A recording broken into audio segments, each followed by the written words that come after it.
My sister, WHO always tries to put me down, stole my wedding dress and married my fiancé for his money while I was away for a business meeting. Upon my return, my sister smugly said, "I have a surprise for you." And when she tried to introduce my fiancé as her husband, I couldn't help but laugh because the man she married was actually.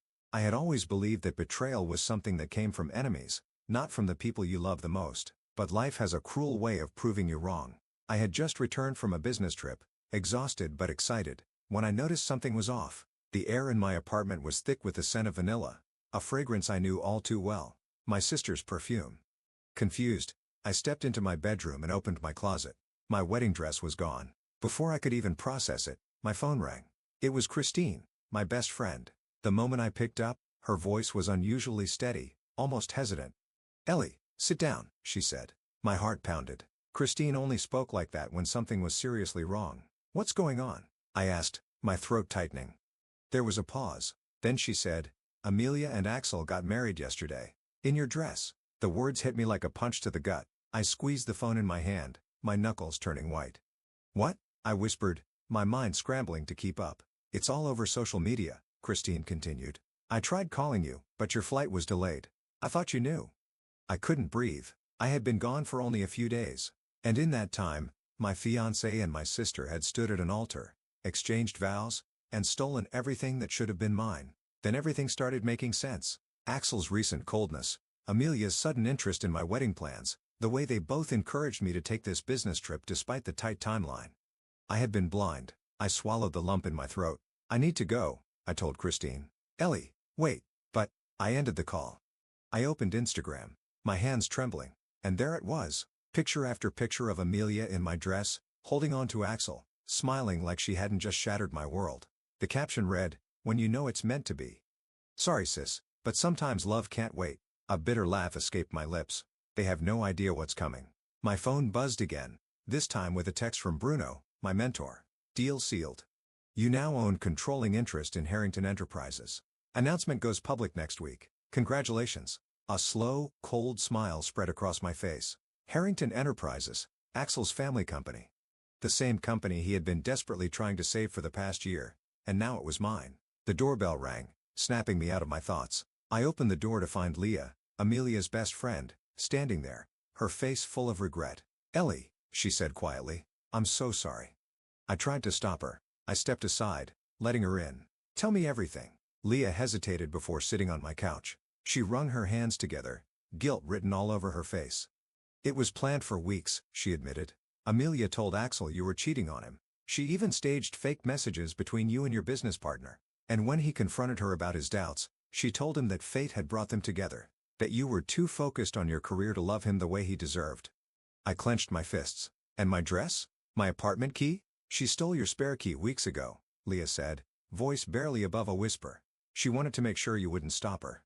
I inhaled sharply, forcing myself to stay calm. The old me would have screamed, cried, demanded answers, but I wasn't that person anymore. I had leverage now. I had power, and I was going to use it. Leah hesitated. "They're having a celebration dinner tonight at Bella's." I exhaled slowly. "Good to know." She looked up at me, surprised. "You're not going to do anything reckless, are you?" I smiled, but it didn't reach my eyes. "Oh, Leah," I murmured, standing up. "You should know me better than that because I never played to participate. I played to win." I stared at my phone, scrolling through the endless flood of comments and likes beneath Amelia's latest Instagram post. "When you know, it's meant to be." "Sorry sis, but sometimes love can't wait." I laughed. Not because it was funny. No, there was nothing amusing about my fiancé and my sister betraying me, but because they truly had no idea what they had walked into. They thought they had won. They thought I was broken, but I was already planning my next move. My phone buzzed with another notification, this time from Bruno. "Final paperwork is ready. Once you sign, it's official." I walked over to my desk, sat down, and opened my laptop. One final click. That was all it took to strip Axel of everything he had spent his life trying to preserve. His family's company, the one he had fought tooth and nail to save, was now mine. I exhaled, watching the confirmation email come through. Ellie Monroe, majority shareholder of Harrington Enterprises. It had a nice ring to it. As if on cue, my phone rang Axel. I let it ring. Then, I let it ring again. And, again. Finally, I picked up. "Ellie, please," he started, his voice urgent. "You don't understand."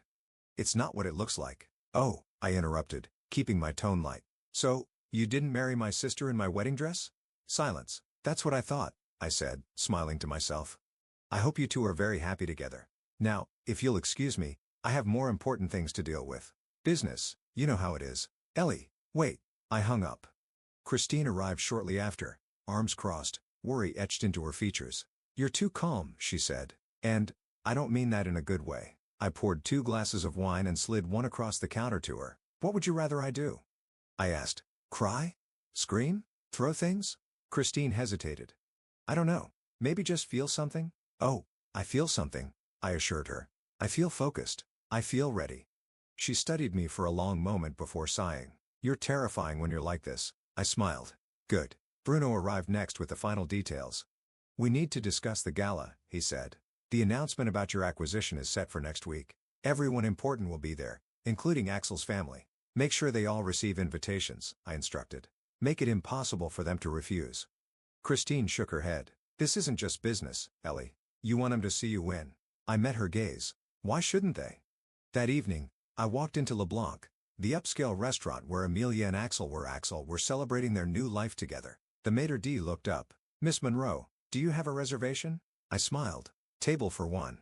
Heads turned as I walked in. Amelia, sitting at the center of the table, went pale.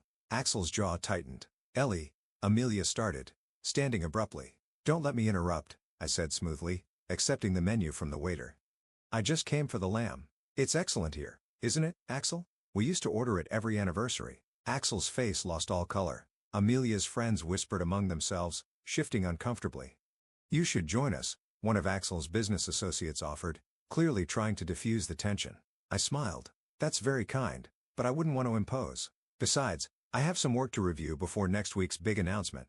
Axel's head snapped up. What announcement? Oh, you'll find out soon enough, I said, sipping my wine. The gala invitation should have reached you by now. I'm sure it'll be a night to remember. Amelia abruptly stood, grabbing my arm. We need to talk, now.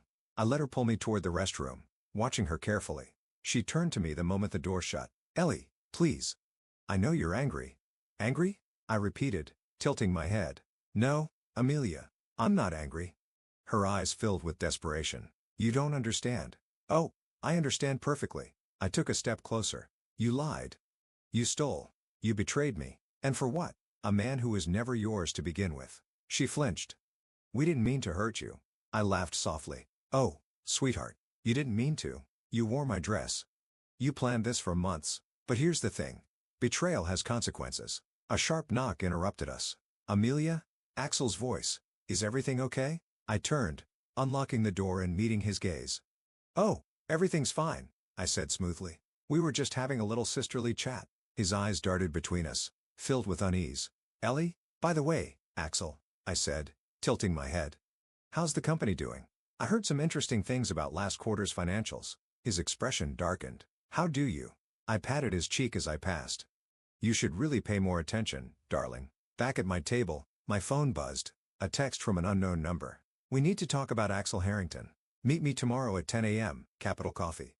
Ask for Cameron. I stared at the message for a moment before another text came through. I have information you'll want to hear before the gala. Across the restaurant, Amelia and Axel sat in tense silence, their celebration thoroughly ruined. The waiter approached. More champagne, miss? I shook my head. No, but please send a bottle to my sister's table. I raised my glass in their direction. They thought they had won, but they had no idea. I was just getting started. I arrived at Capital Coffee 10 minutes early, scanning the crowded cafe until I spotted him, a man in a charcoal suit sitting in a corner, his posture relaxed but eyes sharp. He waved me over. You must be Ellie Monroe, he said as I sat down. And, you must be Cameron, I replied. He slid a folder across the table. I'm the external auditor for Harrington Enterprises. I think you're going to want to see this. I opened it, my eyes scanning the documents. Bank statements, wire transfers, records of money being funneled out of the company. Millions of dollars. My stomach tightened. Axel's been stealing from his own company, Cameron said. But here's where it gets interesting. The money isn't in his accounts. It's in accounts under your sister's name. My breath caught. Amelia? He nodded. I don't think she knows. The accounts were created months ago with transactions Axel initiated. I've seen this before. He's setting her up. If this ever came to light, he'd blame her.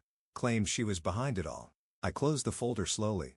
So this wasn't just about betrayal anymore. This was about fraud. And Axel was willing to throw Amelia under the bus to save himself. Does the board know? I asked. Not yet, Cameron said. I was preparing my report when I heard about your acquisition.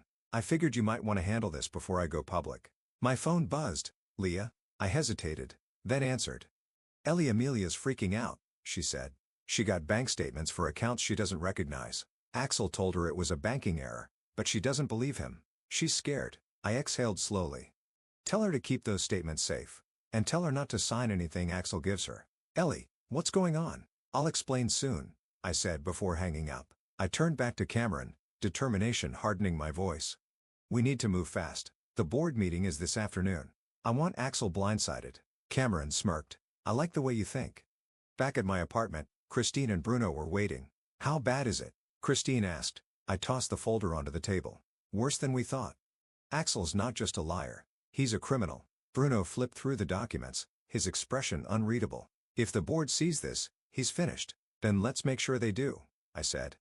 Bruno, you need to make sure I have their full support when I take over. Christine crossed her arms. And, Amelia? I hesitated. She's a victim in this too, but that doesn't mean I forgive her. Not yet, Christine sighed. Just don't let revenge be the only thing driving you. This isn't just revenge, I said. This is business. The emergency board meeting was set for 3 p.m. and I arrived early, watching as the members trickled in. Harrington senior executives, key investors, Axel's own father, they were all here. And then, at exactly 3:05, Axel walked in. His eyes locked onto me, confusion flickering in them before turning into suspicion.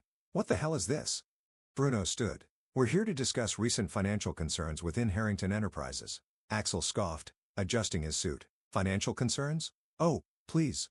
Cameron entered the room, setting up his laptop. Let's begin, shall we? Axel paled. He recognized him. The moment Cameron projected the financial statements onto the screen, the room fell silent.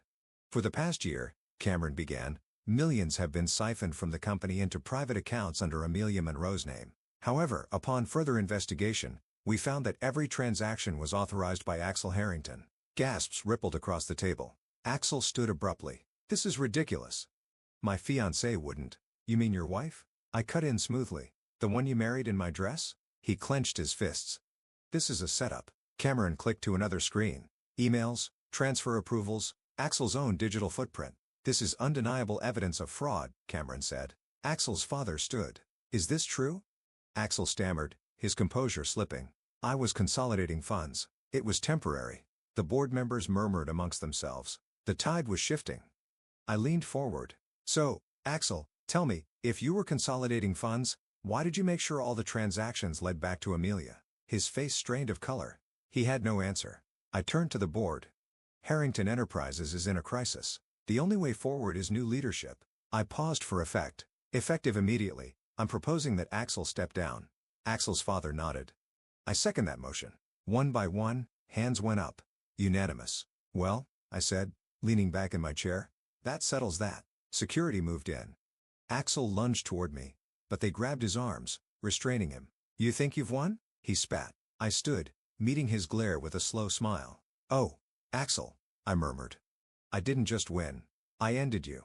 They dragged him out. After the meeting, Amelia waited outside, her arms wrapped around herself. She looked lost, broken. You knew, she whispered. You knew all along. I found out yesterday, I admitted. Tears welled in her eyes. He never loved me, did he? I sighed. He loved what you could do for him. That's not the same thing. She swallowed hard. I don't expect you to forgive me, but I don't know what to do. I handed her Christine's card. She's the best fraud lawyer in the city. Call her. Fix this. She looked at the card, then back at me. And us. I hesitated. We're not there yet. She nodded, wiping her eyes. I understand. As I walked away, my phone buzzed. A text from Cameron. Now that the board's handled, let's talk about the gala. I have a feeling Axel's not done making a scene. I smirked. Oh, I was counting on it. The first time I walked into the boardroom as CEO, I expected whispers, stares, resistance. But what I found was something different. Respect. The board members, most of whom had voted Axel out just days ago, sat in attentive silence as I took my seat at the head of the table. Bruno had prepared briefing documents, Cameron had finalized the transition plan, and I had spent the last 24 hours ensuring I was ready. This was no longer about revenge. It was about rebuilding. "Let's get started," I said, my voice steady. "We have a lot of work to do." The meeting ran like clockwork, every department reporting back, plans being restructured. The damage Axel had left behind wouldn't be easy to fix, but I wasn't here for easy. I was here to win. Afterward, Christine was waiting for me in my office, her expression unreadable. "You need to see this," she said, placing a file on my desk. I flipped it open. "Bank records. Testimonies. More victims. This isn't just about Harrington Enterprises," she continued. "Axel's been pulling this for years, across multiple companies. And we just found more people he scammed." I exhaled slowly. "How many?" "At least 23 confirmed." I leaned back, absorbing the weight of it. He wasn't just a liar or a cheater or a fraud. He was a predator. A knock at the door interrupted us. Cameron stepped inside, nodding at Christine before turning to me. "You've got someone you need to meet." He led me down the hallway to the conference room. Inside, a woman sat with her hands folded tightly in her lap. "This is Sarah," Cameron said. "My sister." She looked up, her eyes sharp but weary. She was one of Axel's first victims. I pulled out a chair across from her. "Tell me everything." And she did. The same script, just different details. Axel had made her believe they were in love, had convinced her to put her name on business loans, had left her in financial ruin when it all collapsed. "I thought I was the only one," she admitted, voice hollow. I glanced at Christine's file. "You weren't." She swallowed. "So, what now?" I didn't hesitate. "We fixed this. All of it." Later that afternoon, Amelia showed up at my office. I let her in, watching her fidget with the hem of her sleeve. "I met with the fraud lawyers," she said, voice quiet. "They think I can clear my name if I cooperate." I nodded. "Good." She hesitated. "I don't know how to make this right, Ellie." "You can't," I said simply. "But you can try." I slid a folder toward her. She frowned, opening it. "What's this?" "A job offer," I said. "Director of the Victims Advocacy Department." Her head snapped up. "You want me to lead it?" I leaned forward. "You've been on both sides of this. You fell for Axel's lies, but now you know better. Help the others." Tears welled in her eyes. "Why would you do this for me?" I met her gaze. "Because I'm done letting Axel ruin people's lives, including yours." She swallowed hard, nodding. "Don't mess this up," I warned. "I won't," she whispered. That evening, I found myself sitting on the rooftop of Harrington Enterprises, looking over the city lights. "Mind some company?" I turned to see Cameron standing there, hands in his pockets. I nodded. He sat beside me, the silence between us comfortable. "You did the right thing," he finally said. "Which part?" He smiled. "All of it." We sat in silence for a moment before he added, "You know, I don't think Axel ever realized just how badly he underestimated you." I smirked. "Men like him never do." He turned to face me fully. "So, what happens now?" I exhaled. "We move forward. We make things right. And you?" he asked softly. I looked at him. Really looked at him. "I think I finally get to start over." He reached for my hand, fingers brushing against mine. I let them stay there. For the first time in weeks, I felt something close to peace. The courtroom was silent as the judge prepared to deliver the sentence. Axel sat at the defense table in an orange jumpsuit, looking smaller than he ever had before. "The defendant has shown a repeated pattern of fraud and manipulation," the judge said. "The impact of his actions has been extensive." Amelia sat behind me, Christine and Cameron on either side. Taking into account the severity of these crimes, the judge continued, "This court sentences the defendant to 15 years in federal prison." A hush fell over the room. Beside me, Amelia let out a shaky breath. Axel shot me one last glare as they led him away. I held his gaze unwavering. Outside, the press swarmed. Reporters shouted questions. "Miss Monroe, how does it feel to see justice served?" I stopped, turning to the cameras. "This was never just about justice," I said. "It was about protecting people. It was about making sure no one else ever suffered at his hands again." And with that, I walked away. Away from the courthouse. Away from the chaos. I didn't just win a company. I won something more important. Control over my own destiny.